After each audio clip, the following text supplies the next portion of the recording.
Welcome, everybody, to the Zion Experience. I'm Jim Shaw. I forget Jordan. Jordan Frank, the other co-host, is on. I'm here. You know, we really don't prepare for this. You know, we're better off to come. That's about all you're going to get. Yeah, that's what I got. I have ham and cheese loaf in the refrigerator for days like today. With that, let's get back into it. Let's get in our groove.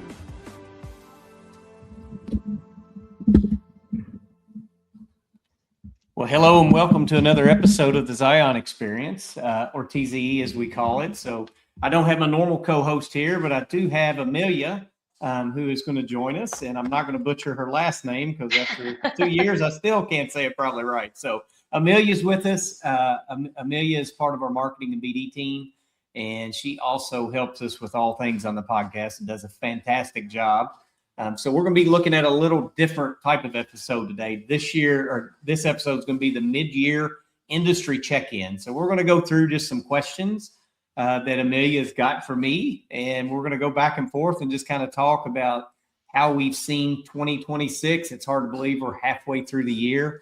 And we're going to just explore a little bit of the state of the industry, the supply chain industry, how it's what trends maybe I'm seeing. They're just opinions, what we're seeing, what the business is seeing, any challenges we think that are operationally out there that are still presenting business challenges to our customers today, and just talk through a whole list of different questions. So, Amelia, without further ado, I'm going to turn it over to you, and thanks for doing this with us today.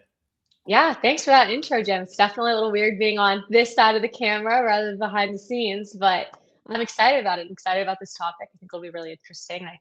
I hope at least our audience will take a lot away from it. So without further ado, in one word, how would you describe how the first half of 2026 has been so far, and why would you choose that word? Yeah, I'd probably choose the word selective. I don't really think it's to call it slow is not accurate. To call it booming is not really accurate. I would use the word selective. And the reason why is just, companies, there's still companies in certain industries that are spending. Some of the market research and economic reports that we get through Mahita, an organization that we're part of, they do an economic forecast every quarter. And they're usually, they're some of the best in the industry. It's ITR that does it. And they've called this a K-shaped economy, meaning that some industries are spending, others aren't, and some are spending well. But projects are continuing to be scrutinized. They're harder and harder to get through. They are spending. Companies, to me, are spending much differently than they were 2 to 3 years ago. And then customers are asking, they're really dialing into what problem are we solving. And then ultimately, like, what's that cost to solve? And is that where they want to spend their capital? And if the solutions, I think what we're finding, if the solutions really clearly reduce labor or improve throughput or even, increase resilience, they're finding ways to fund those type of projects. So it's no longer, not that it's ever been a simply nice to have. It's those projects aren't going through. So selective, that's how I would use it. Whether it's the right word or not, selective is how I would describe the first half of 2026. Yeah, no, I can definitely see that. My word off the top of my head was thinking was change. Like, I feel like we've seen a lot of change in the industry, a lot of companies looking to change. A lot of people are looking to change the way they, even from my position in branding and marketing, the way they brand and market things. So I can definitely see selective as well. I think that kind of goes hand in hand. So thanks for that feedback. Yeah. Moving right along, what challenges are supply chain leaders talking about most right now, or what have you heard? Yeah, I mean, I think there's, so I'm going to tell on myself, I did a little work before this. I normally don't, right? We normally just show up. It's right off the top. I wanted it to be more thoughtful and just some thoughts. So it was a good exercise for me to do not that we don't, we just got off our strategy meeting.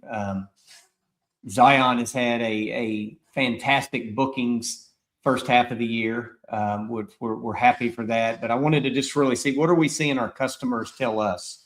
What are the projects we're actively working on? And I don't think this will shock anybody. It's like labor. Labor continues to be a point. The supply chain leaders are worried about how do I find enough people? How do I keep the right people? And then how do I replace some of the people that maybe are retiring out of the workforce? And I think we're going to continue to see that over the next several years as the baby boomer generation is ultimately not aging out, but they're getting into their twilights, and they're going to go on and enjoy retirement and enjoy all the things they've worked so hard for the last several decades. So labor's still there. Cost is everything. Everything costs more. If you've been to the grocery, I don't do a lot of grocery shopping, but we went through with my family over the weekend, and I can remember days. I feel like my parents now. I was like, I remember when gas was 60 cents a gallon, and so you look everywhere. Families are taking vacations, and it's $3-4 gas. It's $5-6 diesel in some parts of America. So everything's going up. And how's that affect us? It's steel, it's electrical equipment, it's freight, it's energy, it's labor. In terms of just cost, margin management has become just as important as revenue growth for a lot of these companies. I think you would also look at uncertainty. We've been living in some uncertainty. I think everybody's really, it's what's the right word for it? We're so used to uncertainty now, we're used to uncertainty. And it is maybe a way to explain it. But with the tariffs, last year it was tariffs, and then it's been geopolitics for several months now. We had a presidential cycle that went through. The Fed has a new chairman. The interest rates matter a lot. We'll talk about that a little bit more in terms of our industry, how you spend money and have access to money. And I don't know about anybody that really is confident about making large capital investments when uncertainty is abound and there's rules keep changing. So I think that's on. We hear that a lot, right? We've had some projects that we've had some projects that we felt like we were going to get, and we did get, and then uncertainty creeped into the conversation. And so it's not frustrating as part of the business, but uncertainty certainly seems to be at a higher level when it's on leaders' minds. And then just speed. I don't think speed's ever going to go away. I don't think it's as important. We've talked about this through other podcasts, but the ability to deliver, customers have an expectation to get things fast. I think you're also seeing customers now, it's like getting it next day is not everything anymore. Free shipping is still probably something that most of the customers have been accustomed to and conditioned for. But 2-day shipping's become more normal. At one point it was, how can I get something in 4 hours? And that still matters, but it's not what leaders are looking at today. But speed still does matter. Next day is almost, becoming expected, and it's becoming shipping for free. And how are customers dealing with that, with the rising costs that we talked about on the others? So that's all good for us, right? That's what automation helps you with. That's what the technologies that we design and better, more efficient operations help you with. And then just ultimately flexibility. I think more so than ever. We've talked about this again several times in this podcast, is just flexibility, the ability to be designed for changing order profiles and not being stuck in this profile is going to be what it is, and I've locked it in. And if you've got uncertainty, how can you know what 3 to 5 years of your product's going to look like and how you have to have your business? But there's more SKUs than ever. There's more choices than ever. There's more sizes than ever. There's more variety than ever. There's more players than ever, but it all leads back to just there's more SKUs. There's smaller order types. Like the bigger the order, the easier it is to ship out. It's easier to ship a pallet full or a case full than it is to ship an each pick from a labor perspective and just a process perspective. There's higher expectations on just what flexibility is and what the automation can do, and the willingness to the automation, how fast it gets through the J curve and gets up and starts producing. And just that the supply chain it has to become more adaptable through software, through automation, mechanics, mechanization. It's having to get more flexible or more adaptable. So those are the 5 I'd say. I'll just go back through them in case anybody, I talked a whole lot. I always talk too much, Amelia, but that's okay. Labor, cost, uncertainty, speed, and just ultimately flexibility. Yeah, I agree. As I've been sitting in more BD and customer calls, those are definitely themes I feel like I even hear repeated over and over, especially that affordability, labor, and flexibility. I think that's what is pretty consistent across the board and across all of our customer industries. But kind of Right. digging into that a little deeper, which industries have been the most active in pursuing supply chain improvements this year that you've seen so far? Yeah, I think it's been mixed. I would say the selective word that I started with is it's not fast, but it's not really slow either. So we are definitely seeing. I judge this by you can judge this a little bit. Maybe it's a cheat code or what I do, but I really look at how are our partners' lead times evolving. And so what I've seen of our partners' lead times is racking lead times are getting longer. And there's a whole lot of companies that are selling steel and rolling steel and selling rack. We have noticed that the one that we work with the most, their lead times continue to increase. So that's telling you more racking is going out, more storage is going out. We know the construction and building, general construction that continues. You see warehouses going up all over. That has not really slowed dramatically. So there's an increase in buildings, which usually lends to foreshadowing that if there's a building, there's going to have to be some form of system in that building, automation or non-automation, static storage or not. And so I use those as cues. The conveyor side of it in transverse is the conveyor side is the lead times are coming down. So it kind of goes in with what we're seeing of how people are making their buying decisions based on those lead times. So it may give a little bit, but the industries we've seen the most activity out of is healthcare and medical devices. It's going to continue, I think, to see a surge. People are they want to live longer. They want to live they want a higher quality of life. The individuals that are getting to the age where those products help them the most, they have a considerable amount of wealth where they've worked most of their life. So that's a good thing for the baby boomers and on is like they want their quality of life. So I think healthcare, you're going to see it continuing to diversify and be a healthy industry. Food and beverage gets a lot of play as recession proof, but I think the thing I would tell you about food and beverage is you have to eat, right? People are going to spend money. It's a product that is really recession proof. And what changes is in a recession is, let's take cereal, for example, or chips. If you look at the size of chips maybe 3 years ago versus the size of chips today, the bag size shrunk. But there's still product on the shelf. Yeah. So that's how they combat with inflation and rising costs. But food and beverage, we see a lot of activity there. Consumer packaged goods, retail and e-commerce, those are still selectively spending. Some are really, really continuing to grow. Some not so much. We do a lot of work with 3PLs, and I think the 3PL has really been more in a slow bucket over the last 12 to 18 months. They handle a diversity, at least the 3PLs that are really driven into retail and e-com. Those are watching this uncertainty. They're watching some of these items that supply chain leaders are challenged with today, and so they are a little more slow.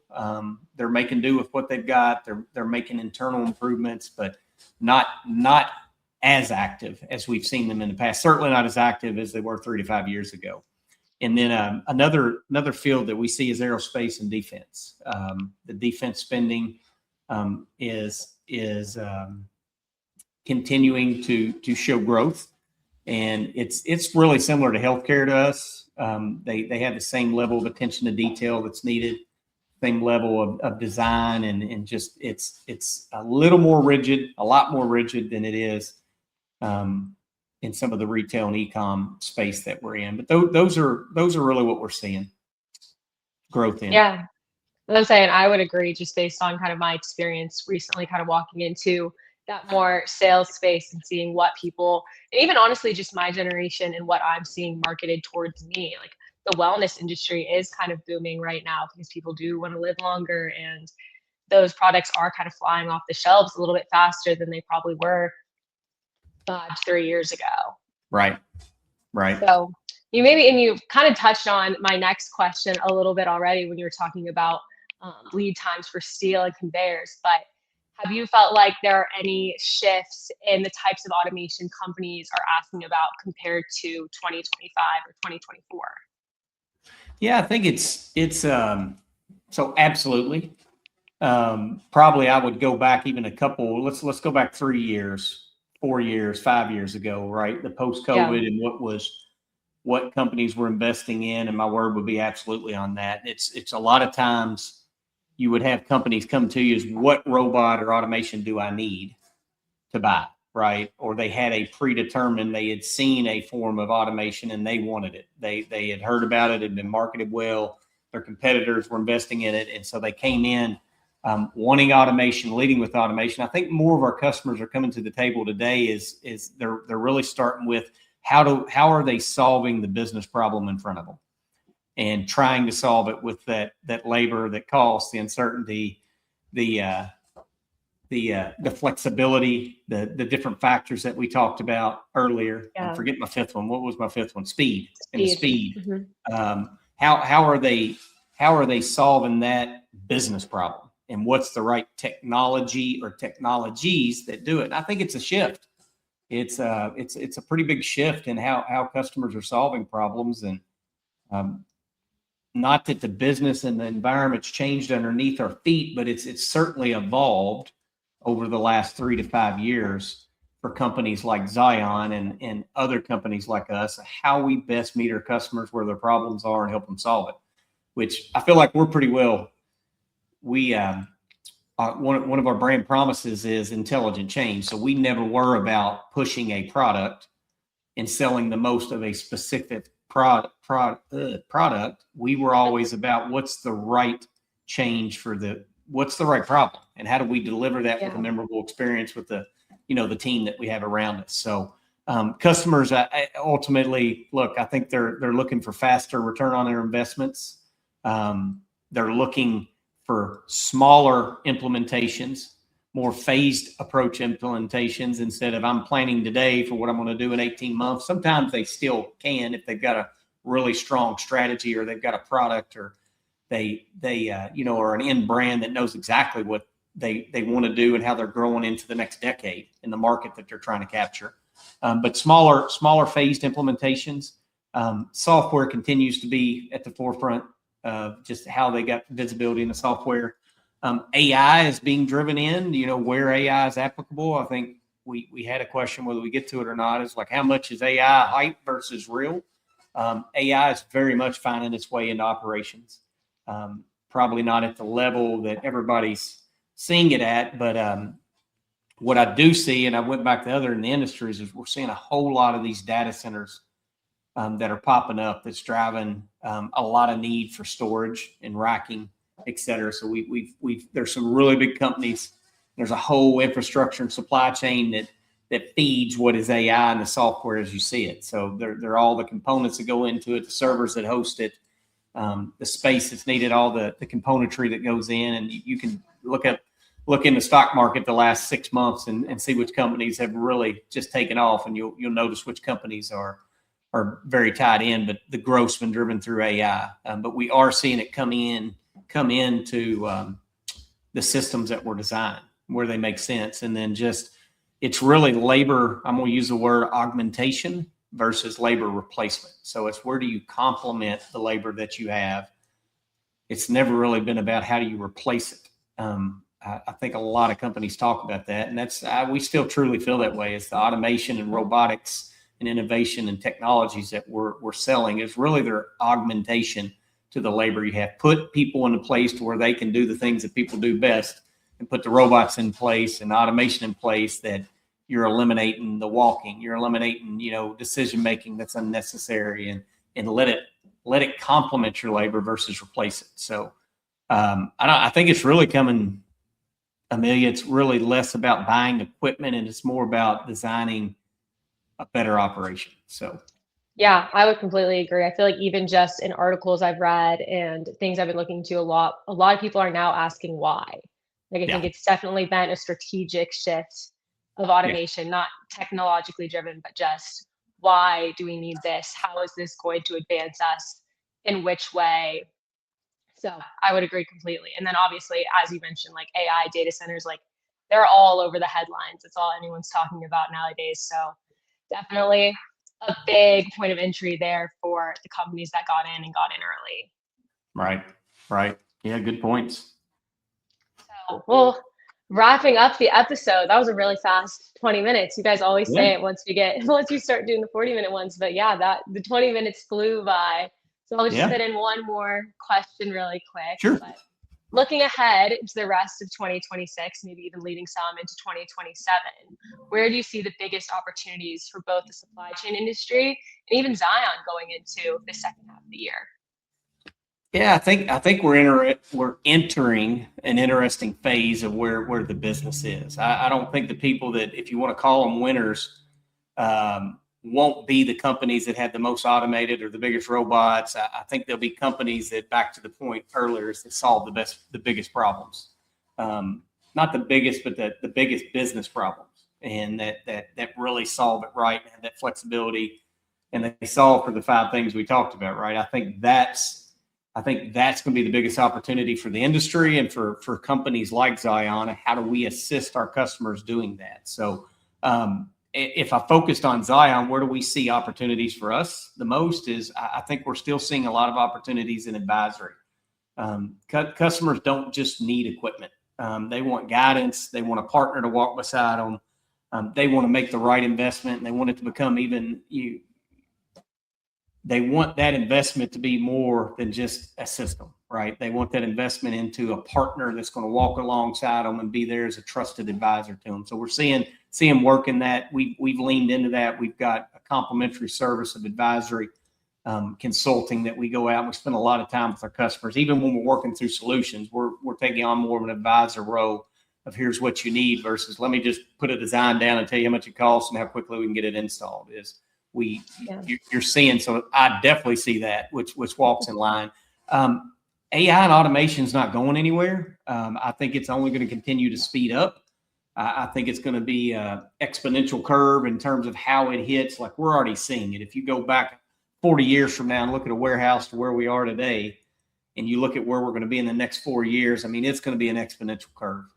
So it's the software optimization, analytics, how you use technologies to make decisions that today humans are having to make, and you have to retrain other humans to make it. And you've got people that take vacations and others make it. It's like that's coming for sure. And automation is the same way. How do you displace and speed up with flexible, not reducing labor, supporting labor, or complementing labor is a better way to do it. If like where people aren't walking, thousands of miles in a warehouse a day, but yet they're focused on how do you get product out quickly and doing human decisions versus having to, do just a repeatable task. I think you're going to see that. I think existing customers, we spend a lot of time with our existing customers, and telling them how do we help them? How do we optimize what they already have? How do we go into our service and support? How do we do retrofits or brownfield designs? How do we help them get more out of the systems that they've already got and spend their capital wisely? Software upgrades. We spend time with our customers of just software upgrades. If they did certain things process-wise different, they had a software that would support it, and just continuous improvement. So I think there's effort there, and just reoccurring revenue for us. It's big for any company, but it's right. Where do you find areas that you can truly be that partner and support, whether it's a support agreement, whether it's software, life cycle type services that we offer, how we create a stronger customer relationship and just a more resilient business around the board for Zion. And then just at the core of what we do, our brand promise is to deliver a memorable experience. And technology is going to always evolve. It's going to be different. in 5 years and a decade from now. It's going to be, the core is going to be the same, but technology is going to continue to get better and evolve. But relationships still matter, and how you show up and help customers solve problems, how we help them navigate the uncertainty and the challenges those supply chain leaders are seeing. I think it's going to be a bigger competitive advantage for us than it is already over the next several years, because that's where everything's going to. So, yeah. And I'd summarize with this. I know I'm over, Amelia, but I'd just say my closing thought is, if I had to tell you the first half, or let me do it a different way. If I had to summarize the second half of 2026 in one sentence, it would be, is growth is still available out there. Growth is available, but it's becoming increasingly earned rather than just given. And so I think the companies like Zion that continue to grow, it's going to be the ones that lean into how they best help their customers. We've got a saying that I've been saying, it's not really company-wide yet, but it's like, how do you find a way to love your customer? How do you find a way to just really help them wherever they need help? And it's not love in the way of a physical love. It's like, how do you find a way to truly be there to help them and deliver that memorable experience, help them with the right change, spend their money like you would your own, and then bring your people along where the relationships are built and you can walk side by side with solving problems together. So that's how I'm looking forward to 2026, the second half of the year. And thanks for asking all the questions. Yeah, I was going to say, thanks for letting me host and pepper you with questions. Yeah. I feel like this was a super insightful episode for me, and hopefully our audience as well. I feel like I learned a lot about just where the industry is going, where Zion's going. And all I can say is my closing remarks and summary is I'm excited. I'm excited for the future. I'm excited for the future of the industry, excited for the future of Zion. Like, there's a lot of big and better coming up for us. So That's right. excited to see where the rest of 2026 takes us, then leading into 2027. I think we'll have a good year. Right. Absolutely. Thank you to everyone who listened this far. We appreciate you being here and spending some time with us today, and we look forward to hearing you on another episode. So thanks, Jim. Yeah, thank you. See y'all. We want to thank you all for listening to another episode of the Zion Experience. Please make sure you subscribe to our show on YouTube, Spotify, or Apple Podcast. If you have any ideas or topics you'd love to hear about, or maybe for a future episode, please let us know. Send us something in the comments. We appreciate you all, and we'll see you here next time.